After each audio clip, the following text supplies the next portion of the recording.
नमस्कार। आज के इस वीडियो में हम बात करेंगे एडवर्ड एलबी के नाटक द जू स्टोरी के। ज़्यादा बड़ा नाटक तो नहीं है, कभी मैं इसको पूरा डिटेल में पढ़ाऊँगी, लेकिन आज की इस वीडियो में हम इसकी समरी और कुछ क्वेश्चंस डिस्कस करेंगे। सबसे पहले समरी देख लीजिए। Peter and Jerry in a park. ये नाटक जहाँ शुरू होता है तो पीटर और जेरी एक पार्क में मिलते हैं। It was Sunday afternoon in summer. गर्मी के दिनों में रविवार की आफ्टरनून है। Peter and Jerry were seen in the central park. Peter और जेरी सेंट्रल पार्क में दिखाई देते हैं।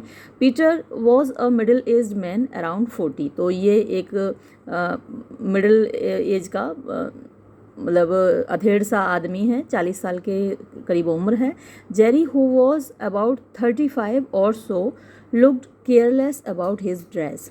जेरी जो कि 35 के आसपास है, वो अपनी ड्रेस के बारे में बड़ा लापरवाह सा दिखता है, कपड़े अस्त व्यस्त से पहने हुए हैं।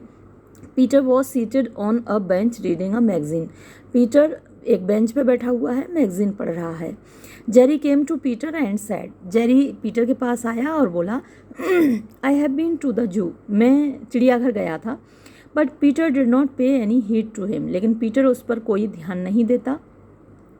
सो जेरी लाउडली सैड। इसलिए जेरी फिर जोर से बोलता है, I have been to the zoo. मैं चिड़ियाघर गया था।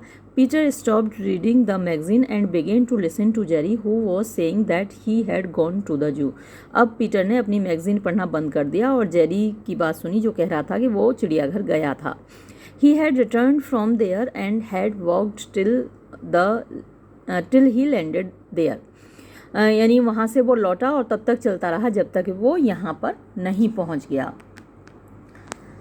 Jerry's desire to talk to Peter. Jerry की इच्छा है पीटर से बात करने की। Since Jerry had nobody to talk to, क्योंकि जेरी के पास कोई नहीं था बात करने के लिए, he wanted to talk to Peter. वो पीटर से बात करना चाहता था। When he saw Peter preparing his pipe for another round of smoking, he cautioned him saying that he would get cancer if he smoked so much. तो जब उसने Peter को देखा कि पीटर एक और पाइप पीने के लिए तैयार कर रहा है, तो उसने पीटर से कहा कि भाई धूम्रपान मत करो, क्योंकि स्मोकिंग करने से कैंसर होता है। When Peter said that he was not going to get cancer from that pipe, जब पीटर कहता है कि ये पाइप पीने से मुझे कैंसर नहीं होगा, जेरी कॉन्ट्रडिक्टेड हिम। जेरी उसका विरोध करता है, saying that he would get mouth cancer, ये कहते हुए कि तुम्हें मुंह का कैंसर हो जाएगा। And one of his jaws would be removed, और उसके जबड़ों में से एक निकाल दिया जाएगा। And replace with N artificial organ, और उसकी जगह एक नकली ऑर्गन लगा दिया जाएगा, लाइक दैट ऑफ फ्राइड, जैसे कि फ्राइड के लगा था। He said that he did not know what that part is called. उसने कहा कि उसे नहीं मालूम कि ये पार्ट क्या कहलाता है। कभी कभी आपको लगेगा कि बड़ी अजीब सी कहानी, कुछ पल्ले नहीं पड़ रहा है, लेकिन ये है ही थिएटर ऑफ द एब्सर्ड का एक पार्ट है, यानी एब्सर्डिस्ट ड्रामा है। कुछ चीज़ें लॉजिकल आपको नहीं लगेंगी। Peter told Jerry that he had read in the Time magazine that artificial organ was called prosthesis. तो ये वर्ड आपको याद रखना है कि पीटर जेरी को बताता है कि उसने टाइम मैगजीन में पढ़ा था कि जो नकली अंग होता है उसको प्रोस्थेसिस कहते हैं।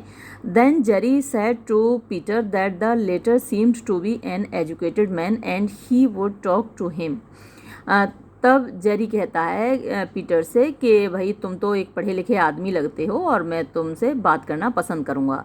ही asked him if he minded to talk to him. फिर वो उससे पूछता है कि क्या तुम्हें बातचीत करने में कोई दिक्कत तो नहीं है।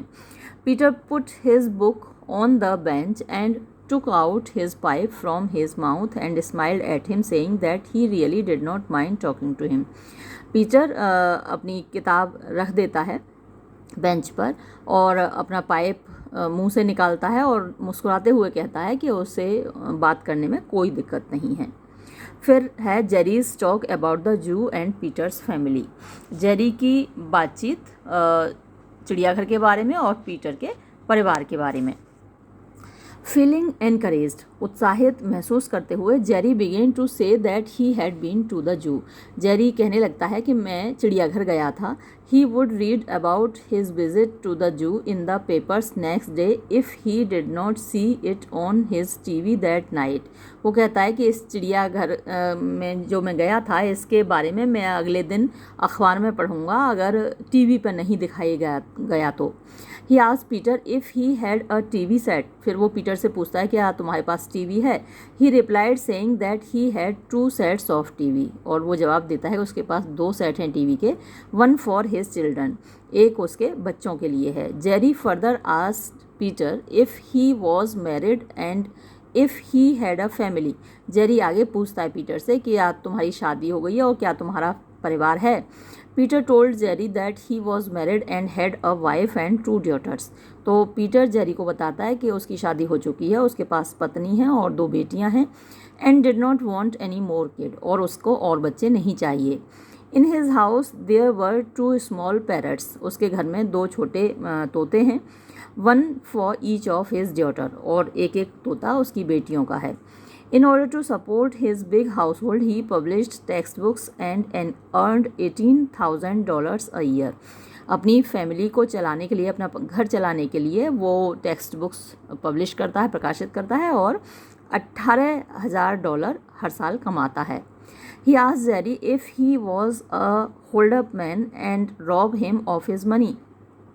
तो वो जेरी से पूछता है कि भाई क्या तुम कोई लुटेरे हो, तुम पैसा लूट लोगे क्या. Jerry told him that he was not a robber and he was not going to kidnap his daughters और पेरेंट्स. वो कहता है कि वो जेरी कहता है पीटर से कि मैं कोई लुटेरा नहीं हूँ, ना तुम्हारी बेटियों को किडनैप करने वाला हूँ और ना तुम्हारे तोतों को किडनैप करने वाला हूँ. ही lived between Lexington and 3rd Avenue. तो जहाँ वो रहता है लेक्सिंगटन और 3rd Avenue के बीच में ऑन 74th Street, 74वीं गली में. फिर Jerry talk about himself. Jerry अपने बारे में बात करता है ना.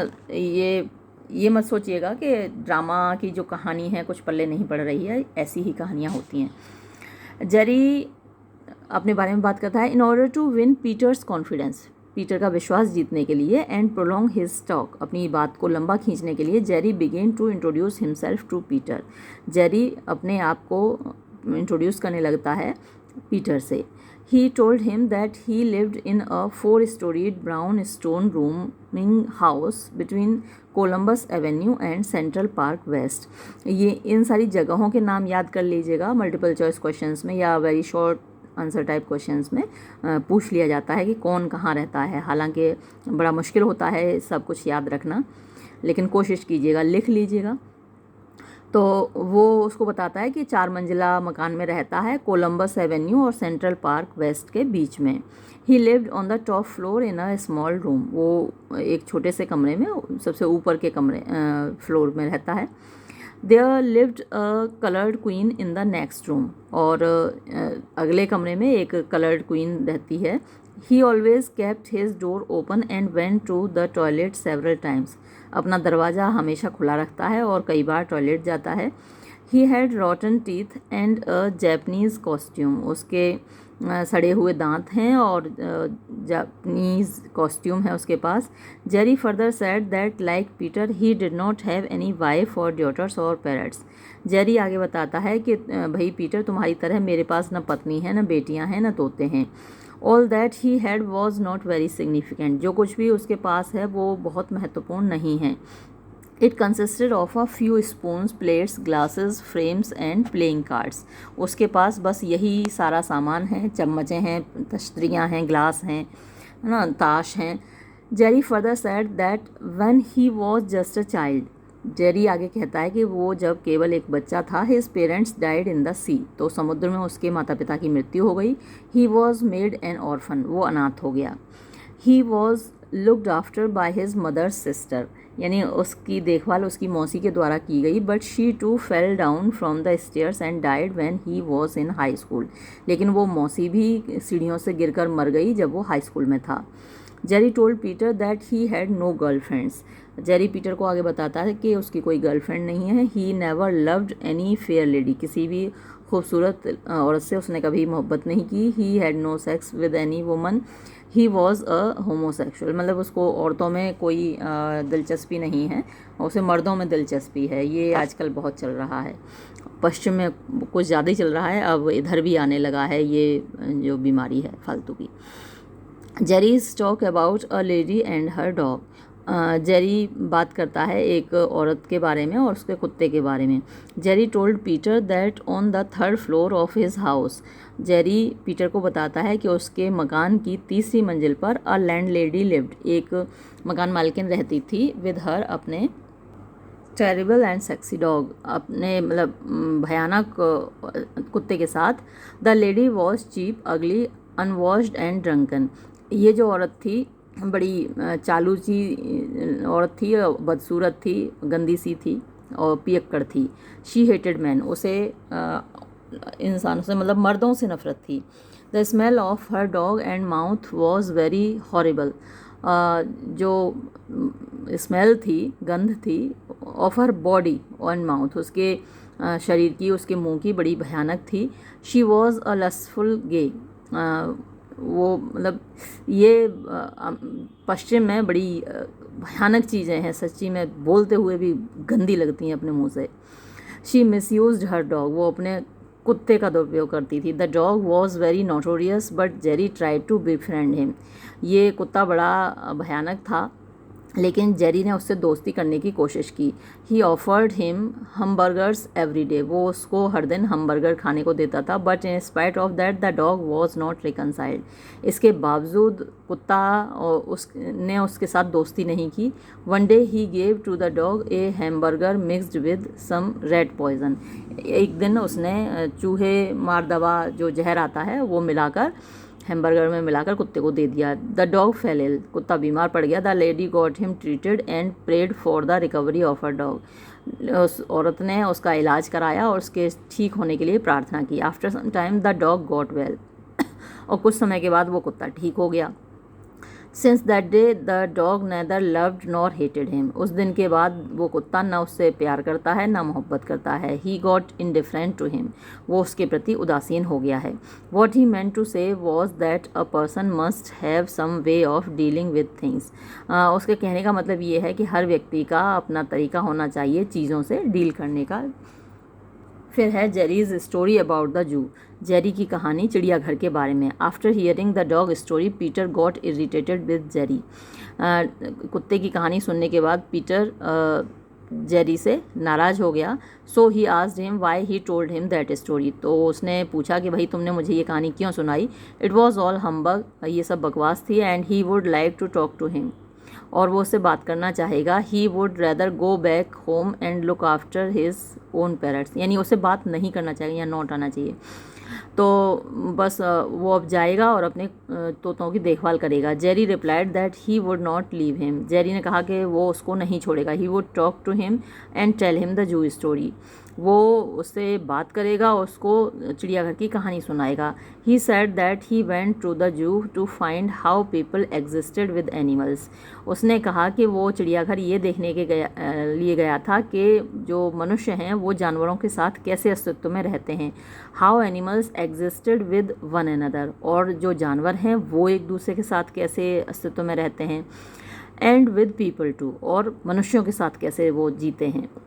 इन the zoo animals were separated from one another, चिड़ियाघर में जानवरों को एक दूसरे से अलग रखा गया था। And people were also separated from animals, और मनुष्य भी जानवरों से अलग थे। There was no chance for any one to fight, कोई भी ऐसा मौका नहीं था कि उनमें से कोई लड़ सके। बट ही डिड दैट, लेकिन उसने ये किया। He created a scene there, वहाँ पर उसने एक दृश्य उपस्थित कर दिया। He was talking about that to the reported on TV, to be reported on TV और इन न्यूज़पेपर, वो उसके बारे में वहाँ पर बोल रहा था, यानी उसने वहाँ पर बखेड़ा खड़ा कर दिया और उसके बारे में टीवी और न्यूज़पेपर वालों से बात की कि जिससे कि अगले दिन वो न्यूज़पेपर में उसकी खबर छपे या फिर टीवी पर उसकी खबर दिखाई जाए। तो वो रिपोर्टर्स से वहाँ जाके उसने बात की। यानी कि इसको बड़ा शौक़ है अपने आप को टीवी पे देखने का और अपने बारे में छपवाने का, अपना फ़ोटो छपवाने का। कुछ लोगों को होता है बड़ा शौक़ कि उनका फ़ोटो अखबार में आए, टीवी पर आए, वो लोगों को दिखाई दें, तो बड़ा शौक़ होता है इस बात का, तो ऐसे है। Jerry squirrel over the bench. अब ये जो लास्ट दृश्य है कंक्लूडिंग, उसमें इन दोनों में झगड़ा हो जाता है। और किस बात के लिए होता है? बेंच के लिए झगड़ा होता है कि ये बेंच पे मैं बैठूँगा, तुम हटो यहाँ से। As Jerry began to tell his zoo story to Peter. जब जेरी उसको पीटर को अपनी कहानी सुना रहा था चिड़ियाघर की, he began to push Peter. अब ये देखिए बिल्कुल एब्सर्ड है कहानी, मतलब लॉजिक ही नहीं है, तर्क ही नहीं है। अब क्यों वो पीटर को धक्का दे रहा है? वो पीटर को धक्का दे रहा है to occupy the bench and occupy the, मतलब जो बेंच है उस पर कब्जा करने के लिए। Jerry began to demand more space for himself. Jerry अपने लिए ज़्यादा जगह की डिमांड करने लगता है कि भाई मुझे और स्पेस चाहिए, तुम सरको इस बेंच पे से, सरको और सरको और सरको, सारी बेंच मुझे चाहिए। When Peter refuse to vacate the bench. जब पीटर इनकार कर देता है बेंच को खाली करने से, Jerry attacked him with a knife. तो जेरी एक चाकू लेके उस पर अटैक करता है। बताओ ये भी कोई चाकू से मारने की वो बात है? लेकिन ये दुनिया, आजकल की जो मॉडर्न दुनिया है वो उसमें ऐसा ही होता है, ज़रा सी बात पे झगड़े हो जाते हैं, एक दूसरे को मार डालते हैं लोग। तो वही यहाँ दिखाया भी गया है। There was a fierce fight between them. उनके बीच में एक भयानक लड़ाई होती है। Jerry fell on his knife and badly wounded. Jerry उस अपने ही चाकू पर गिर पड़ता है और बहुत बुरी तरीके से घायल हो जाता है। बिफोर हिज डेथ, अपने मरने से पहले, he said to Peter that it was very absurd on his part. तो मरने से पहले वो पीटर से कहता है कि तुम्हारा ये पार्ट पे ये बड़ी तार्किक चीज़ है कि he had got everything with him, कि तुम्हारे पास सब कुछ है, फैमिली है, वाइफ है, चिल्ड्रन बच्चे हैं, बिजनेस है, मनी पैसा है, पैरट्स तोते हैं, etcetera. But he fought for a bench. लेकिन तुम एक बेंच के लिए लड़ रहे हो। He could not give that petty thing to a poor man like Jerry. यानी जेरी जैसे गरीब आदमी को तुम एक बेंच भी नहीं दे सकते। After uttering this he died. ये कहने के बाद वो मर जाता है। हालांकि ये लड़ाई पहले ही हुई है ना। मरते वक्त उसने तो सिर्फ ये कहा है कि तुम यहाँ से भाग जाओ। जब वो मर रहा है तो उसने इससे यही कहा कि तुम यहाँ से भाग जाओ, इससे पहले कि कोई आए और तुम्हें देखे यहाँ पर और तुम पुलिस वगैरह पकड़ लेगी अगर देखेगी तो मरते वक्त तो यही कहता है। लेकिन जब लड़ाई हो रही थी तब ये बात वो बोलता है कि तुम मुझे बेंच नहीं दे सकते, तुम्हारे पास फैमिली है, बच्चे हैं, बीवी है, तोते हैं, पैसा है, बिजनेस है, इतना सब कुछ है तुम्हारे पास, ये बेंच तो मुझे दे दो। तो मतलब उसका तर्क ये था कि ये बेंच मुझे चाहिए और इसीलिए उसने अटैक किया, लेकिन वो खुद ही मारा गया। तो यहाँ ये कहानी ख़त्म हो जाती है। तो आपने देखा कि ये एब्सर्डिस्ट ड्रामा है एक तरीके से, कोई बहुत बड़ी कहानी नहीं है। मॉडर्न लाइफ दिखाई गई है कि मॉडर्न लाइफ कितनी इलॉजिकल है। अब लॉन्ग क्वेश्चंस देख लेते हैं। लॉन्ग क्वेश्चंस में कई बार आता है जेरी का कैरेक्टर स्केच लिखने को। तो जेरी का कैरेक्टर स्केच देखिए। अ लोनली मैन, एक एकाकी आदमी है, अकेला आदमी है। Jerry was a man of about 35 years, लगभग 35 साल का आदमी है। He was very careless about his dress and appearance. अपनी पोशाक और अपने जो मतलब पर्सनैलिटी है, व्यक्तित्व है, उसके बारे में वो बड़ा लापरवाह है। ही had been very lonely since his childhood. अपने बचपन से ही वो बहुत अकेला रहा है। When he was a child, जब वो एक बच्चा था, his parents died in the sea. उसके माता पिता की समुद्र में मृत्यु हो गई। He was looked after by his mother's sister. उसकी देखभाल उसकी मौसी के द्वारा की गई। But she too fell down the stairs and died leaving him all alone in the world. लेकिन वो भी सीढ़ियों से गिरकर मर गई और उसको उस दुनिया में अकेला छोड़ गई। Somehow he grew up and started living in a small rented room. किसी तरीके से वो बड़ा हुआ और एक छोटे से किराए के कमरे में उसने रहना शुरू किया।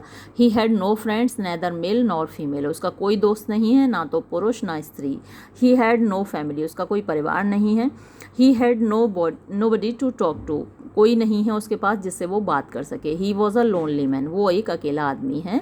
ही suffered from the loss of communication, यानी उसको जो परेशानी है वो लॉस ऑफ कम्युनिकेशन, या किसी से बात करने को नहीं मिलेगा तो व्यक्ति बात करना ही भूल जाएगा ना। और ये एक आम बात है पश्चिम में, ये बहुत फैल रहा है, लोग बड़े अकेले हैं वहाँ पर, कोई किसी से बात नहीं करता, किसी को फुर्सत नहीं है, फुर्सत भी है तो भी बात नहीं करते लोग। हमारे यहाँ तो बिना बात के अनजान लोगों से भी हम लोग पूछने लगते हैं, और भैया क्या हाल है, राम राम साहब, और मतलब कुछ भी हम तो शुरू कर देते हैं।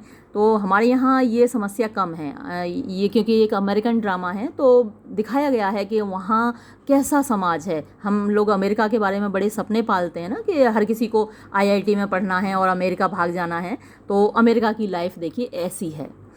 अ पुअर मैन, एक गरीब आदमी, as compare to Peter Jerry was a very poor man. Peter की तुलना में जेरी बहुत गरीब आदमी है। ही हैड नो प्रॉपर्टी एंड नो मनी विद हिम, उसके पास कोई दौलत नहीं है, कोई पैसा नहीं है। ही had a few articles with him, उसके पास बस कुछ चीज़ें हैं। ही टेल्स पीटर, वो पीटर को बताता है, I have neither a wife nor two daughters nor two cats nor two small parrots, यानी ये सब चीज़ें जो कि पीटर के पास हैं, तो जेरी कहता है कि ये सब मेरे पास नहीं है। All that I have are toilet articles, a few clothes, a hot plate, 2 forks and 2 spoons, तो ये सारी चीज़ें हैं जो बस उसके पास हैं, यही दौलत है। तो हम सोचते हैं ना कि अमेरिका में सब अमीर होते हैं, सब पैसे वाले होते हैं, तो देखिए वहाँ भी ऐसे गरीब होते हैं। नेक्स्ट है हिज लैक ऑफ कम्युनिकेशन, यानी उसके पास कमी है कम्युनिकेशन की, वो अपनी बात करने के लिए कोई है ही नहीं, तो बात नहीं कर पाता। Jerry was alienated from society, Jerry समाज से कट गया है। He had no sense of belonging to anyone, उसके अंदर कोई ऐसी भावना नहीं है कि उसका किसी से रिश्ता है। Perhaps he believed that he was not fit for human society, शायद उसको ऐसा विश्वास है कि वो मानव समाज के लिए फिट नहीं है। He had nobody to talk to, उसके पास कोई नहीं है बात करने के लिए। To confide his secret to him, कि जिसके साथ वो अपने राज साझा कर सके। And to express his troubled soul, और अपनी परेशान आत्मा की अभिव्यक्ति कर सके।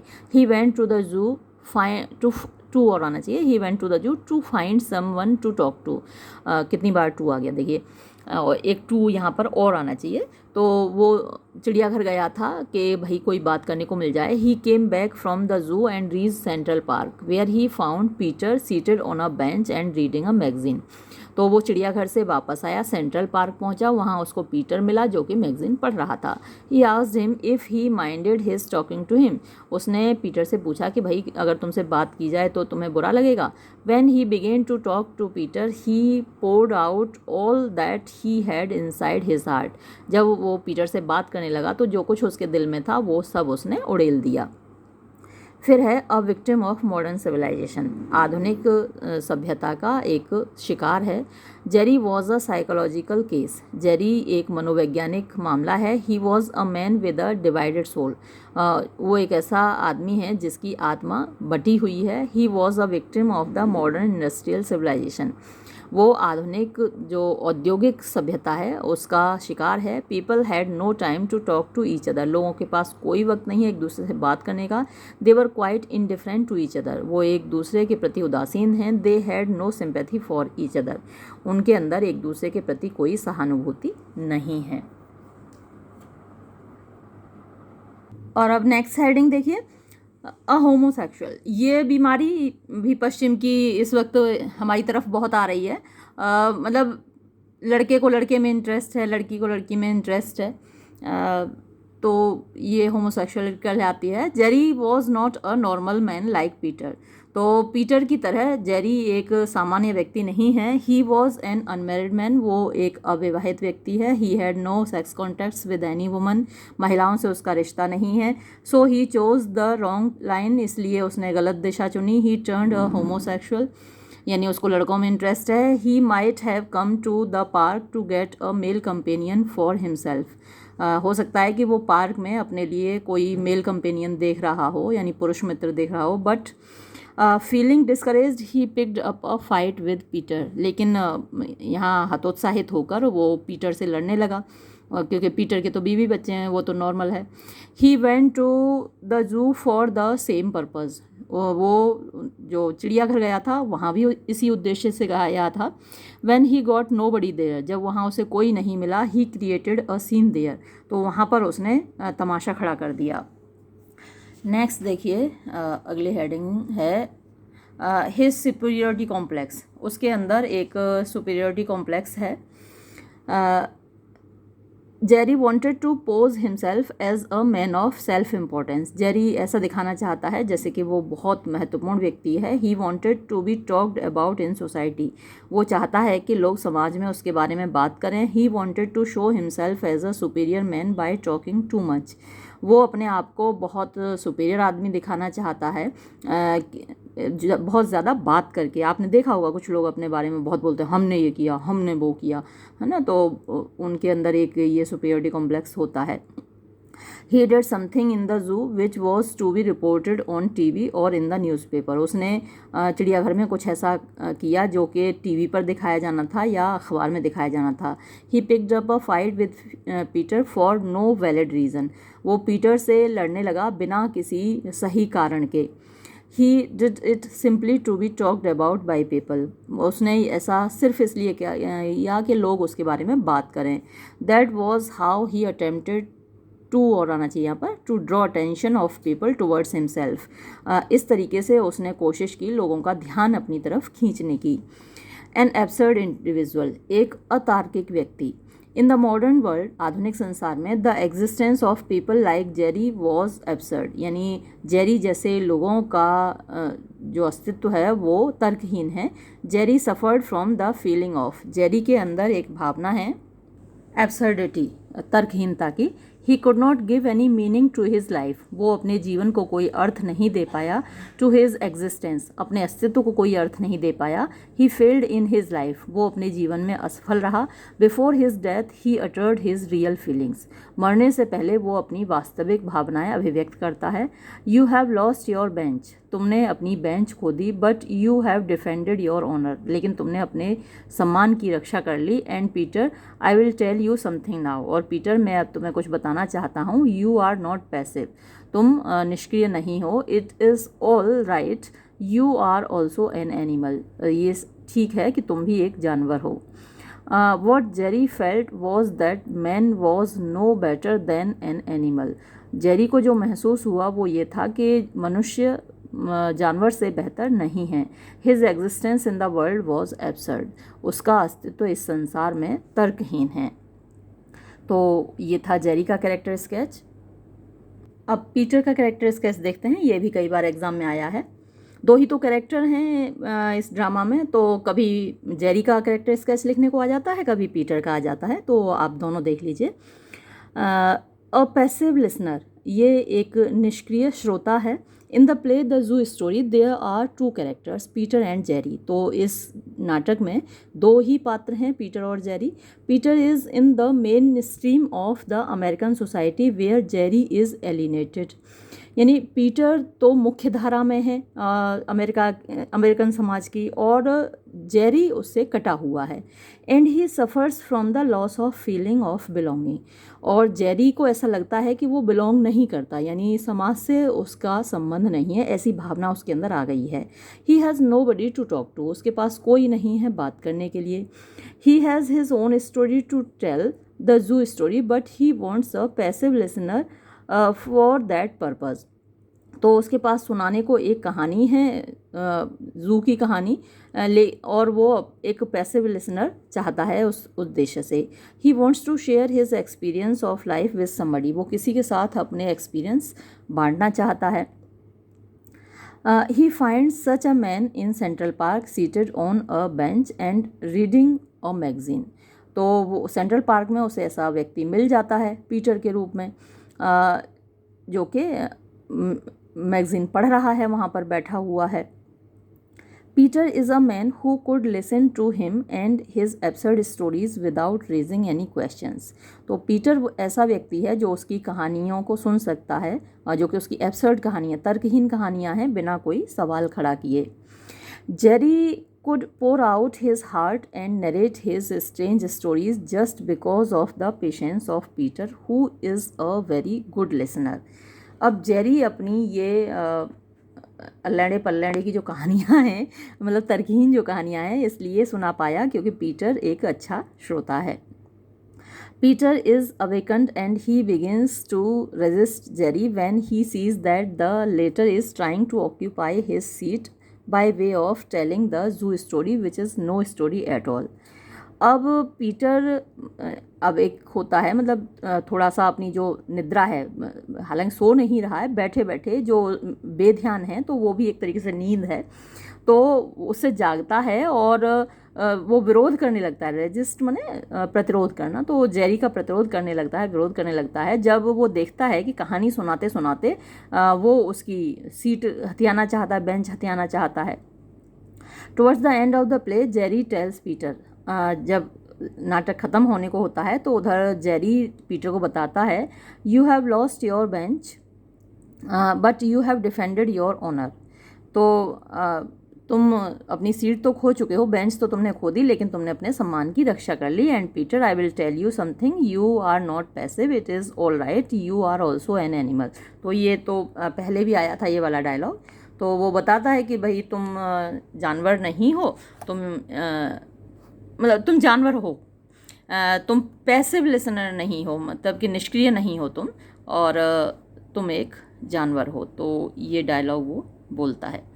फिर नेक्स्ट देखिए, अ man in the main stream of life. तो जो पीटर है वो मुख्य धारा का व्यक्ति है। Unlike Jerry, Peter is in the main stream of American life, he shares his values and abides bye them. तो वो अपने मूल्यों में प्रतिभाग करता है और उन पर अड़ा रहता है, उनका पालन करता है। He seems to be in the early 40s, उसकी जो उम्र है वो 40 वर्ष के आसपास है। He is a normal man like any other man of the middle class. तो जैसे सामान्य मध्य वर्ग के लोग होते हैं, वो उसी तरीके का एक सामान्य व्यक्ति है। He is neither very fat nor very lean, ना बहुत मोटा है ना बहुत पतला है, मतलब फिट है। He is neither handsome nor very plain and homely, वो ना तो बहुत खूबसूरत है और ना बहुत भद्दा है, साधारण है, घरेलू है। He is a middle aged man, वो एक अधेड़ व्यक्ति है। He wears tweeds and glasses and looks younger than what he appears to be. तो वो ट्वीट्स और ग्लासेस, चश्मा पहनता है और ऐसा मतलब थोड़ा यंगर दिखता है जितना कि वो है। ये ट्वीट्स एक प्रकार का ऊनी कपड़ा होता है, उसको ट्वीट्स बोलते हैं। Like any other normal American man of the middle class, Peter is a publisher and by profession. यानी जैसे कि अमेरिका के सामान्य मध्यवर्गीय लोग होते हैं, पीटर एक प्रकाशक है, यानी जो उसका प्रोफेशन माने व्यवसाय जो है वो प्रकाशन का है। He publishes text books and earns $18,000 a year. तो वो टेक्स्ट बुक प्रकाशित करता है और साल के $18,000 कमाता है। He is a family man, वो एक बाल बच्चेदार परिवार वाला आदमी है। He has a wife and 2 daughters, पत्नी हैं, 2 बेटियां हैं। ही हैज़ 2 पैरट्स, और 2 तोते हैं उसके पास, 1 फॉर ईच डॉटर, यानी एक एक तोता दोनों बेटियों के लिए। He has 2 TV sets, 1 for his daughters, यानी उसके पास 2 टीवी सेट हैं, एक बच्चियों के लिए, मतलब एक खुद देखता है, एक बच्चे, क्योंकि बच्चों की पसंद अलग होती है हमेशा। He seems to be a happy man, वो एक प्रसन्न व्यक्ति दिखता है। He is satisfied with what he has, जो कुछ उसके पास है उससे वो संतुष्ट है। He bears no grudge against anyone, उसे किसी से कोई शिकायत नहीं है। अ चेन स्मोकर, एक चेन स्मोकर मतलब एक के बाद एक सिगार पीने वाला व्यक्ति या सिगरेट पीने वाला। Peter is a chain smoker, Peter एक लगातार धूम्रपान करने वाला व्यक्ति है। He smokes pipes non stop, वो बिना रुके पाइप पीता है। Jerry tells Peter that he might get cancer of mouth, Jerry Peter से कहता है कि तुम्हें मुंह का कैंसर हो जाएगा। And then one of his jaws would be removed, और फिर उसका एक जबड़ा निकाल दिया जाएगा। In order to hide the deformity of his face he would have to wear an artificial organ, अपने इन ऑर्डर टू हाइड माने छिपाने के लिए, द डिफॉर्मिटी माने बदसूरती, ऑफ हिज फेस अपने चेहरे की बदसूरती छिपाने के लिए उसको एक आर्टिफिशियल ऑर्गन यानी कि नकली अंग लगवाना पड़ेगा। But Peter pays no heed to him, लेकिन पीटर उसकी तरफ कोई ध्यान नहीं देता। He rather tells him that he won't get cancer from that pipe, वो कहता है कि इस पाइप से मुझे कैंसर नहीं होगा। अ सेल्फ कंप्लेसेंट मैन, एक अपने आप में संतुष्ट रहने वाला व्यक्ति।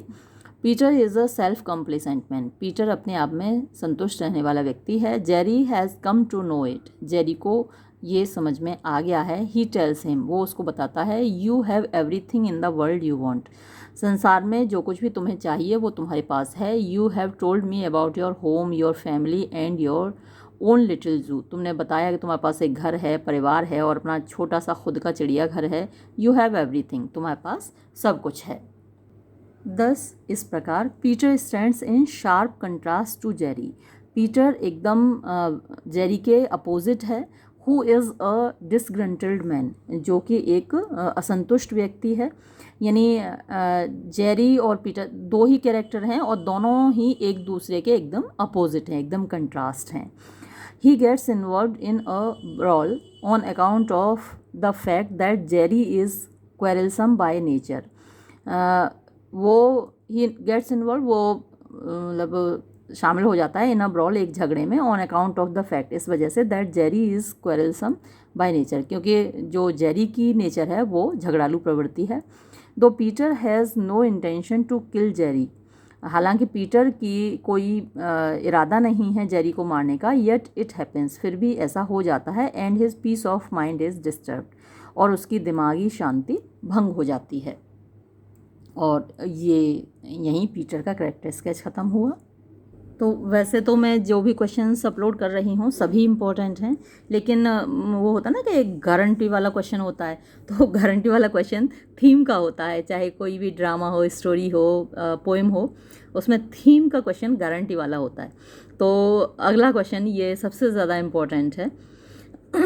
देखिए, bring out the theme of the play the zoo story, तो जो जू स्टोरी की थीम आप यहाँ पर डिस्कस कीजिए। The theme of loneliness of man's alienation in a world in which things fall apart and the centre can not hold is dominant in the zoo story.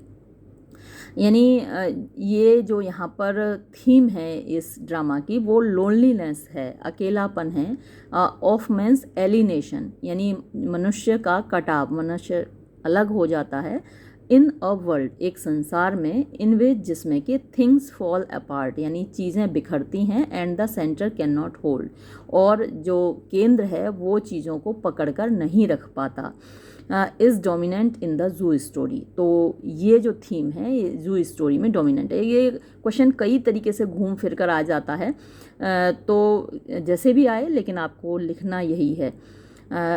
एब्सर्डिस्ट drama करके आ जाता है, हालांकि मैं सोच रही हूँ उस पर भी अलग एक आंसर इसी में डालूंगी, लेकिन अगर एब्सर्डिस्ट ड्रामा करके भी आता है तो भी आप ये मैटर यूज़ कर सकते हैं। A picture of loneliness and alienation bye contrast, यानी यहाँ ये जो तस्वीर है यहाँ पर लोनलीनेस की, अकेलेपन की है, और कटाव की है, समाज से कटाव की, और जो कि कंट्रास्ट के द्वारा दिखाई गई है। The zoo story by Edward Albee presents the theme of loneliness and alienation of a modern individual by way of contrast. तो ये जो ड्रामा है वो हमारे सामने प्रस्तुत करता है एकाकीपन और समाज से कटने की, जो मॉडर्न इंडिविजुअल है, जो आधुनिक व्यक्ति है, वो किस तरीके से समाज से कटा हुआ है और अकेलापन महसूस करता है। The dramatist chooses two characters Peter and Jerry to show both the pictures of American life. तो ड्रामेटिस्ट दो कैरेक्टर्स को चुनता है, पीटर और जेरी को, ये दिखाने के लिए जो अमेरिकन लाइफ की दो तस्वीरें हैं। Peter is in the main stream of life, enjoying his family life and doing good business. तो पीटर मुख्य धारा का व्यक्ति है, अपनी ज़िंदगी के मज़े ले रहा है और उसका बिजनेस अच्छा चल रहा है। Jerry on the other hand is a lonely and alienated man. Jerry दूसरी तरफ एक अकेला और समाज से कटा हुआ व्यक्ति है, लिविंग एन एब्सर्ड लाइफ, जो कि एक अतार्किक, तर्कहीन, इलॉजिकल, इरेशनल लाइफ जी रहा है। And facing the loss of communication in the American society, और वो लॉस ऑफ कम्युनिकेशन यानी उसके पास बातचीत करने को कोई नहीं है अमेरिकी समाज में, in which people have no time to stand and talk to each other, जहाँ लोगों के पास कोई वक्त नहीं है कि भैया खड़े होके थोड़ा राम राम श्याम श्याम कर लें, हाल चाल पूछ लें, तो ये उनके पास वक्त नहीं है। Jerry a lonely man, Jerry एक अकेला व्यक्ति। In a sharp contrast to Peter, Jerry has been a lonely man since his childhood. यानी एकदम पीटर के शार्प कंट्रास्ट में एकदम अपोजिट, जेरी एक अकेला व्यक्ति है अपने बचपन से। When Jerry was a child, जब जेरी बच्चा था, his parents died in the sea, उसके माता पिता की मृत्यु हो गई समुद्र में। He was fostered by his mother's sister, तो अपनी मौसी के द्वारा उसका पालन पोषण किया गया। फोस्टर माने पालन पोषण करना। और फोस्टर वर्ड आपको याद न रहे तो आप यहाँ पर लिख सकते हैं ही वॉज ब्रॉट अप या फिर ही वॉज रियर्ड। सिस्टर ये तो पहले मैंने पूरा कर दिया, यानी माँ की बहन, मौसी के द्वारा पाला गया उसको। But she too fell down from stairs, from और कर देना, वैसे तो फ्रॉम की ज़रूरत भी नहीं है। Fell down stairs and died leaving Jerry all alone in the world, लेकिन वो भी सीढ़ियों से गिरकर मर गई और जेरी को संसार में अकेला छोड़ गई। Jerry has no family, no friends, no home, no money, Jerry के पास कुछ भी नहीं है, फैमिली, फ्रेंड, होम और money. He seems to be a stranger in the world, संसार में वो अजनबी है। He is a man all alone in the wide world, इस बड़े संसार में वो अकेला है। He has no one home to home he really belongs, यानी कोई संसार में ऐसा नहीं है जिससे उसका संबंध हो वास्तव में। He has lost the feeling of belonging, यानी संबंध की जो भावना होती है वो खो चुका है। He is keen on belonging to someone, उसकी बहुत उत्कट इच्छा है कि वो किसी से उसका संबंध हो। But none is willing to belong to him, लेकिन कोई उससे संबंध नहीं रखना चाहता। Perhaps it is because of his absurd existence, शायद ऐसा इसलिए है क्योंकि उसका अस्तित्व अतार्किक है। His feeling that his life in this world is meaningless, उसकी ये भावना कि इस संसार में उसका जीवन अर्थहीन है। फिर है Jerry's alienation from society, Jerry का समाज से अलगाव। Jerry is not only lonely but also alienated from the human society, Jerry ना केवल अकेला है बल्कि मानव समाज से कटा हुआ है। He is not welcome in the human world, मानवीय संसार में उसका कोई स्वागत नहीं है। So he tries to claim his kinship with the animals, इसलिए वो जानवरों से अपनी रिश्तेदारी जोड़ने की कोशिश करता है। He tries to befriend a lady's dog but that dog does not welcome a man like him, वो एक औरत के कुत्ते से दोस्ती करना चाहता है लेकिन वो कुत्ता भी उसका स्वागत नहीं करता, उससे दोस्ती नहीं करता। सो he goes to a zoo to claim his kinship with the zoo animals, इसलिए वो चिड़ियाघर जाता है और चिड़ियाघर के जानवरों से अपनी रिश्तेदारी जोड़ने के लिए। But he discovers that in the zoo also all animals are separated from one another, लेकिन उसको पता चलता है कि चिड़ियाघर में भी सारे जानवर एक दूसरे से अलग हैं। And he can not claim any kinship with them, और वो उनसे कोई रिश्तेदारी नहीं जोड़ सकता। He tells Peter that even in the zoo all the animals were separated from one another like human beings in the human society. वो Peter को ये बताता है कि चिड़ियाघर में सारे जानवर एक दूसरे से उसी तरीके से अलग थे जैसे कि मानव समाज में मनुष्य एक दूसरे से अलग हैं। He further tells him how lonely, alienated and poor he is. और वो आगे उसको बताता है कि वो कितना अकेला है, कितना एकाकी है और कितना गरीब है।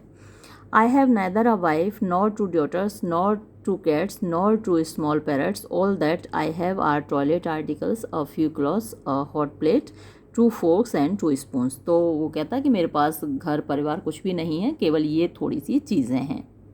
फिर है जेरीज लैक ऑफ कम्युनिकेशन, यानी जेरी के जो बातचीत का, भावनाओं का आदान प्रदान है, उसकी कमी है उसके पास।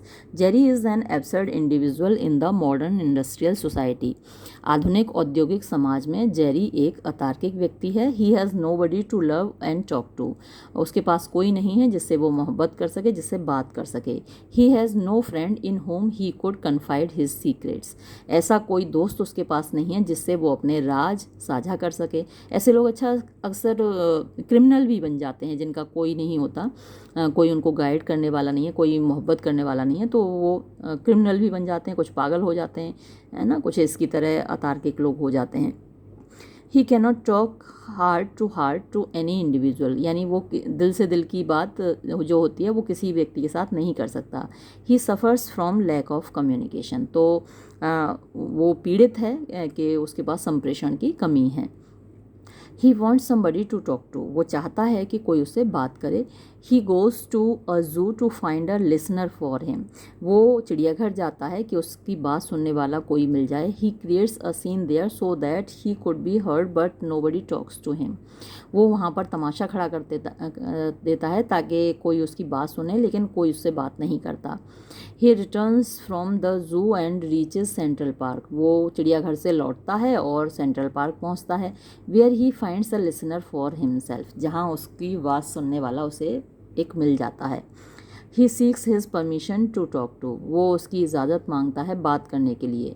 When Peter tells him that he does not mind talking to him, Jerry begins to tell his absurd stories, तो जब पीटर उससे कहता है कि उससे बात करने में उसको कोई एतराज़ नहीं है, तो जेरी उसको अपनी तर्कहीन कहानियाँ सुनाने लगता है।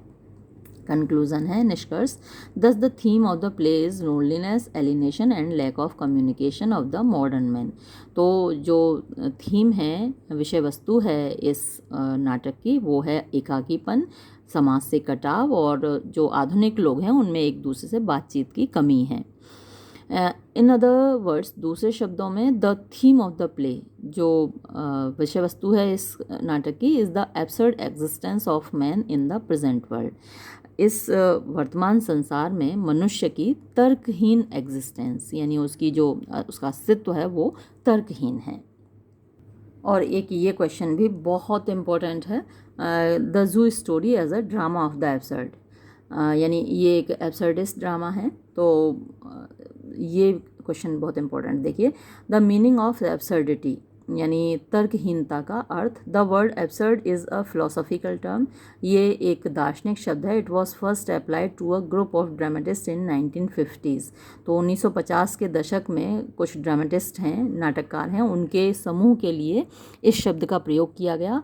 Who seemed to share certain attitudes towards the predicament of man in the universe, तो ये जो समूह था नाटककारों का, उनका एक निश्चित एटीट्यूड था, रुख था, towards the predicament of man. Predicament मतलब जो दुर्दशा है मनुष्य की, इन द यूनिवर्स, इस ब्रह्मांड में। इस ब्रह्मांड में मनुष्य बनता तो बहुत कुछ है, अपने आप को बहुत एक्सपर्ट समझता है, भगवान को भी कंट्रोल करने की कोशिश करता है, लेकिन वास्तव में देखा जाए तो उसके हाथ में कुछ नहीं है। मेडिकल साइंस इतनी तरक्की कर चुका है, लेकिन एक बच्चा पैदा होते ही मर गया और मेडिकल साइंस उसमें कुछ नहीं कर पाता, कभी कभी पेट में ही बच्चा मर जाता है। बहुत सारी ऐसी चीज़ें, कुछ जैसे कैंसर हैं, थर्ड स्टेज में पहुंच जाता है, उसका इलाज नहीं हो पाता है, हालांकि कैंसर का इलाज खोज लिया गया है। नई बीमारियां, अभी कोरोना आया था तो एकदम से हम सब घबरा गए थे कि ये क्या बला आ गई जिसका कोई इलाज नहीं है, इतने लोग मारे गए उसमें, हालांकि अब कोरोना से कोई नहीं डर रहा है। तो मनुष्य का जो अस्तित्व है यहाँ पर बड़ा ही हेल्पलेस है, मनुष्य असहाय है और बड़ा तर्कहीन है। कभी भी कुछ भी हो जाता है, कहीं ढाई खिसक गई है ना, कहीं एकदम से बादल फट गया और मर जाते हैं लोग, यूं ही कुछ भी हो जाता है। तो इस यूनिवर्स में, इस ब्रह्मांड में मनुष्य की दुर्दशा है, बड़ा ख़राब स्थिति है। The main thesis of the dramatist of this school was, तो जो मुख्य थीसिस थी, यानी जो सिद्धांत हैं या जो बात वो कहना चाहते हैं, वो ये है, that human life is without meaning. पहली बात तो मनुष्य के जीवन का कोई अर्थ नहीं है, है ना। हम लोग हमेशा कुछ ना कुछ मीनिंग तलाश करते रहते हैं, हम कुछ ऐसा करना चाहते हैं जो मीनिंगफुल हो, तो लोग अलग अलग रास्ता चुनते हैं। जैसे कोई परोपकार करने का रास्ता चुनता है, दूसरों की मदद करके लगता है कि हमारा लाइफ मीनिंगफुल हो गया। कोई दूसरों को लूटने का रास्ता चुनता है, खूब सारा पैसा इकट्ठा करता है, उसे लगता है कि अब लाइफ हमारी मीनिंगफुल हो गई, अब लोग हमारी इज्जत करेंगे, हमारे पास बहुत पैसा हो गया। तो सब लोग अलग अलग रास्ता चुनते हैं अपनी लाइफ को मीनिंगफुल बनाने के लिए, लेकिन वास्तविकता ये है कि कोई अर्थ है ही नहीं, ना आपके पैसे का, ना आपकी दौलत का, ना आपकी मसल पावर का कोई अर्थ नहीं है। कितनी भी आप मसल्स बना लीजिए, एक गोली आपको लगती है और आप धराशायी हो जाते हैं। तो मनुष्य का जीवन अर्थहीन है। दूसरा, that human life is essentially chaotic, और मनुष्य का जो जीवन है कैओटिक है, यानी अव्यवस्थित है, अस्त व्यस्त है, उसमें कहीं कोई सिस्टम नहीं है, कभी भी कुछ भी हो जाता है। और तीसरा ये, that human beings have no channel of meaningful communication, यानी मनुष्यों के पास कोई चैनल माने माध्यम नहीं है, मीनिंगफुल माने अर्थपूर्ण ढंग से, कम्युनिकेशन माने बातचीत करने का, तो अपनी भावनाओं को दूसरे तक पहुंचाने का कोई अर्थपूर्ण माध्यम नहीं है। कभी कभी हम कहना कुछ चाहते हैं, मुंह से कुछ निकल जाता है, अच्छी फीलिंग होती है हमारी सामने वाले से बात करने की, और सामने वाला बुरा मान जाता है ना। तो कोई जो हमारा चैनल है, जो माध्यम है, भाषा है हमारी, वो उतनी मीनिंगफुल नहीं है। चौथा देखिए कि that the plays reflecting human life must suggest the full range of absurdity, यानी जो नाटक हैं, अब क्योंकि कहते हैं कि साहित्य समाज का दर्पण होता है, जो समाज में है वो साहित्य दिखाता है। तो जब समाज ही मीनिंगलेस है, जो ह्यूमन लाइफ है वही एब्सर्ड है, वही तर्कहीन है, तो नाटकों में तर्क संगतता कैसे हो, है ना। अचानक से कुछ भी हो जाता है, कोई किसी को भी मार देता है, जैसे कि यहाँ पर आपने देखा कि जेरी मर गया, वो पीटर को मारना चाहता था लेकिन खुद ही मर गया। तो ऐसी तर्कहीनता हम अपने ज़िंदगी में रोज़ाना देखते हैं, लोग बिना बात के किसी को भी मार देते हैं। तो जब ज़िंदगी तर्कहीन है तो नाटक क्यों तर्क संगत हों, इन लोगों का ऐसा कहना था, और इसीलिए उन्होंने इस तरीके के नाटक लिखे हैं, एब्सर्डिस्ट ड्रामाज लिखे हैं। Absurdity in the play the zoo story. अब दो जो नाटक है द जू स्टोरी, उसमें तर्कहीनता देखिए। The zoo story is a drama of the absurd in the sense that it highlights the meaninglessness, lack of coherence and communication, loneliness and isolation in the life of Jerry. तो zoo story एक एब्सर्डिस्ट drama है, in the sense, इस अर्थ में, that के it highlights, ये दिखाता है, the meaningless यानी अर्थहीनता, लैक ऑफ कोहेरेंस, कोहेरेंस एक रूपता होती है, सिस्टमेटिक कुछ भी नहीं है इसमें, तो एक रूपता की कमी है, एंड कम्युनिकेशन यानी अपनी बात को दूसरे तक पहुंचाना, संप्रेषण की कमी है, लोनलीनेस अकेलापन है, एंड आइसोलेशन यानी अलगाव है, in the life of Jerry, Jerry की ज़िंदगी में। Jerry's absurd existence is heightened bye way of contrast with Peter who leads a meaningful, coherent and purposeful life. Jerry की अस्तित्व का जो एब्सर्डिटी है, जो तर्कहीनता है, वो दिखाई गई है कंट्रास्ट करके, विरोधाभास में पीटर की लाइफ के, जिसका लाइफ मीनिंगफुल भी है और एक रूपता भी है उसमें, और उसमें उद्देश्य भी है। The play deals with the absurd existence of Jerry in the modern industrial society. तो ये नाटक दिखाता है कि जेरी का जो अस्तित्व है वो तर्कहीन है आधुनिक औद्योगिक समाज में। फिर देखिए जेरीज लोनलीनेस। तो कुछ चीज़ें वही रिपीट होंगी, जैसे मैंने अभी पिछला वाला जो थीम वाला आंसर आपको कराया था, तो तब भी मैंने आपको कहा था कि वो मैटर आप एब्सर्डिस्ट ड्रामा वाले क्वेश्चन में यूज़ कर सकते हैं। तो लोनलीनेस जेरी की मतलब अकेलापन। In a sharp contrast to Peter, Jerry has been leading a lonely life since his childhood. तो पीटर के एकदम अपोजिट जेरी अपने बचपन से अकेला जीवन जी रहा है। When he was a child his parents died in the sea, या पढ़ ही चुके हैं। He was fostered by his mother sister but she too fell down the stairs and died leaving Jerry to the strangers. यानी वो भी मर गई और अजनबी लोगों के लिए जेरी को छोड़ गई, जो उसकी मौसी थी। He was alone in the world, संसार में अकेला है। He has no home, no family, no friends, no money and no hope for a good life. उसके पास कुछ भी नहीं है और ना ही अच्छे जीवन की उम्मीद है। He seem to be a stranger in the wide world, इस बड़े संसार में वो अजनबी है। He had nobody to home he could belong, कोई ऐसा नहीं है जिससे उसका संबंध हो। His existence seem to him absurd and directionless, उसका अस्तित्व उसके लिए अतार्किक है और डायरेक्शनलेस माने दिशाहीन है। He lived in a very big building, वो बहुत बड़ी इमारत में रहता है। But he was a stranger there, लेकिन वहाँ भी वो अजनबी है। He was not acquainted with any of his neighbours, अपने पड़ोसियों से वो परिचित ही नहीं है। ये जो अपार्टमेंट्स वाला चलन चला है, इसमें देखिए आप सामने के अपार्टमेंट वाले एक दूसरे को नहीं जानते हैं। हमारे यहाँ तो भी जो जैसे हमारा मथुरा शहर है तो वो बहुत ज़्यादा एडवांस्ड नहीं है, तो हम लोग तो अपने अपने दरवाज़ों पर जाके सामने पड़ोसियों से बातचीत कर लेते हैं। लेकिन ये जो मॉडर्न कल्चर है इसमें तो कोई किसी से बात ही नहीं करता। आमने सामने के पड़ोसी पूछोगे, सामने भैया आपके कौन रह रहा है, भैया हमें नहीं मालूम कौन रह रहा है। तो ये कल्चर बहुत है वहाँ पर, इसीलिए लोग अकेले हैं। Jerry's isolation from human society, Jerry का मानव समाज से अलगाव। Jerry was not only lonely but also alienated from the human society. Jerry ना केवल अकेला है बल्कि मानव समाज से कटा हुआ है। He was not welcome to the human world, मानव संसार में उसका कोई स्वागत नहीं है। So he tried to claim his kinship with the animals, इसलिए वो जानवरों से रिश्तेदारी जोड़ने की कोशिश करता है। He tried to befriend a lady's dog, एक औरत के कुत्ते से दोस्ती करने की कोशिश करता है, but that dog did not welcome him like Jerry, लेकिन वो कुत्ता भी जेरी की तरह उसका कोई स्वागत नहीं करता। He went to zoo to claim his kinship with the zoo animals, but he discovered that in the zoo also all animals were separated from one another. तो वो चिड़ियाघर जाता है जानवरों से रिश्तेदारी जोड़ने के लिए, लेकिन वहाँ भी देखता है कि वहाँ जानवर ही एक दूसरे से अलग हैं, and from human beings also, और इंसानों से भी अलग हैं। He tells Peter how lonely and alienated he is in the world, वो पीटर को बताता है कि इस संसार में वो कैसा अकेला है और कटा हुआ है। I have neither a wife nor two daughters nor two cats nor two small pets, ये आप पहले पढ़ चुके हैं 2-3 बार, तो दोबारा ज़रूरत नहीं है। हिज लैक ऑफ कम्युनिकेशन, ये भी आप पढ़ चुके हैं। Jerry was an absurd individual in the modern American society, तो आधुनिक अमेरिकी समाज में वो एक तर्कहीन व्यक्ति है। He has nobody to love and talk to, कोई नहीं है जिससे वो बात करे प्यार करे। He had no friend in home he could confide his secrets, कोई दोस्त नहीं जिसके साथ अपने राज साझा कर सके।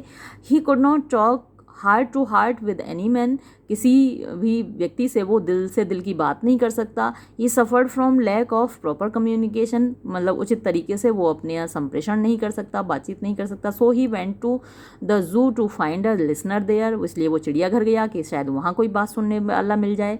But when he did not get any listener for himself, लेकिन जब उसे कोई बातचीत करने वाला नहीं मिला अपने लिए, he return from there and reach Central Park, वो वहाँ से लौटा और सेंट्रल पार्क पहुँचा। वेयर ही मेट पीटर, जहाँ वो पीटर से मिला। whom he could narrate his Jew story, जिसको वो अपनी जू स्टोरी सुना सके। Because he did not mind listening to him, क्योंकि उसको कोई एतराज़ नहीं था उसकी बात सुनने में।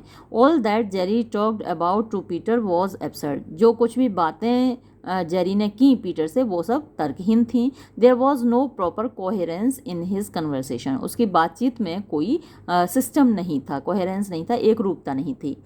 Jerry as an absurd man, Jerry एक तर्कहीन व्यक्ति। Thus Jerry is the best specimen of a modern man suffering from the feeling of absurdity, इस प्रकार जेरी एक सबसे अच्छा उदाहरण है कि आधुनिक व्यक्ति, आधुनिक मनुष्य किस तरीके से तर्कहीन है। And the zoo story is a successful drama of the absurd, और ये जो नाटक है ये एक सफल नाटक है तर्कहीनता दिखाने के लिए, यानी जो थिएटर ऑफ द एब्सर्ड है उसका ये एक अच्छा उदाहरण है, एब्सर्डिस्ट ड्रामा का एक अच्छा उदाहरण है। अब आप कुछ शॉर्ट आंसर टाइप क्वेश्चंस देख लीजिए। What type of man is Jerry, Jerry किस प्रकार का व्यक्ति है। Jerry is a man of place in the human society, Jerry मनुष्य समाज का एक व्यक्ति है। He is an abnormal man, वो एक असामान्य व्यक्ति है। And he suffers from the feeling of absurdity, और उसके अंदर तर्कहीनता की भावना है। फिर where and when does Jerry met Peter, Jerry Peter से कहाँ मिला, कब मिला। Jerry meets Peter in Central Park on Sunday, तो रविवार को सेंट्रल पार्क में जेरी पीटर से मिलता है इन द आफ्टरनून, दोपहर बाद। And proposes to tell him his zoo story, और प्रस्ताव रखता है कि मैं तुम्हें अपनी चिड़ियाघर की कहानी सुनाऊँ। फिर why does Jerry want to talk to Peter, Jerry Peter से बात क्यों करना चाहता है। Jerry wants to talk to Peter because he suffers from lack of communication, Jerry Peter से बात करना चाहता है क्योंकि उसके पास संप्रेषण की कमी है, यानी उसके पास बात करने वाला कोई नहीं है। He is so lonely and alienated, वो इतना अकेला है और समाज से कटा हुआ है। That he does not have any one to talk to him, कि उसके पास कोई नहीं है जिससे वो बात कर सके। फिर क्वेश्चन नंबर 4 देखिए। Y does Jerry say that Peter would get cancer of mouth, Jerry ये क्यों कहता है कि पीटर को मुंह का कैंसर हो जाएगा। जेरी से so because he sees that Peter smokes too much, Jerry ऐसा कहता है क्योंकि पीटर बहुत ज़्यादा स्मोकिंग करता है, धूम्रपान करता है। He thinks that too much smoking is harmful to Peter, उसको लगता है कि बहुत ज़्यादा धूम्रपान करना पीटर के लिए नुकसानदायक है। 5th क्वेश्चन देखिए। What is Peter's profession and how much does he earn. Peter का व्यवसाय क्या है और वो कितना कमाता है, इंपॉर्टेंट क्वेश्चन है। Peter is a publisher of books. Peter किताबों का प्रकाशक है। He earns $18,000 a year. तो हर साल वो $18,000 कमाता है। फिर देखिए question number 6, why was Jerry unhappy with the lady's dog. तो जेरी उस महिला के कुत्ते से नाखुश क्यों था। Jerry was unhappy with the lady's dog. Jerry उस महिला के कुत्ते से नाराज़ था, नाखुश था, because he fail to befriend him, क्योंकि वो उससे दोस्ती नहीं कर सका। सो ही पॉइजनड हिम, इसलिए उसने वो कुत्ते को जहर दिया। And the dog became indifferent to him, और उसके बाद वो कुत्ता उसके प्रति एकदम उदासीन हो गया। फिर लास्ट क्वेश्चन देखिए, why did Jerry quarrel with Peter. Jerry Peter से क्यों झगड़ा। Jerry quarrelled with Peter because he had no story to tell. Jerry Peter से झगड़ा क्योंकि उसके पास बताने को सुनाने को कोई कहानी नहीं थी। He wanted to occupy the bench on which Peter was seated. वो उस बेंच को हथियाना चाहता था जिस पर के पीटर बैठा हुआ था। तो ये थी द जू स्टोरी और उसके क्वेश्चंस। मुझे उम्मीद है अब कोई भी क्वेश्चन आएगा एग्ज़ाम में तो आप उसको अटैम्प्ट कर पाएंगे। मल्टीपल चॉइस क्वेश्चंस भी अगर आते हैं तो इसी में से बनेंगे, और ये जो very short answer type questions या लॉन्ग आंसर टाइप क्वेश्चंस हैं इनकी मदद से आप कर पाएंगे। हालांकि इस साल जो आपका ये वाला पेपर है वो डेस्क्रिप्टिव है, सेकंड पेपर वो मल्टीपल चॉइस क्वेश्चन बेस्ड है। चलिए ये वीडियो मैं यहीं समाप्त करती हूँ। धन्यवाद।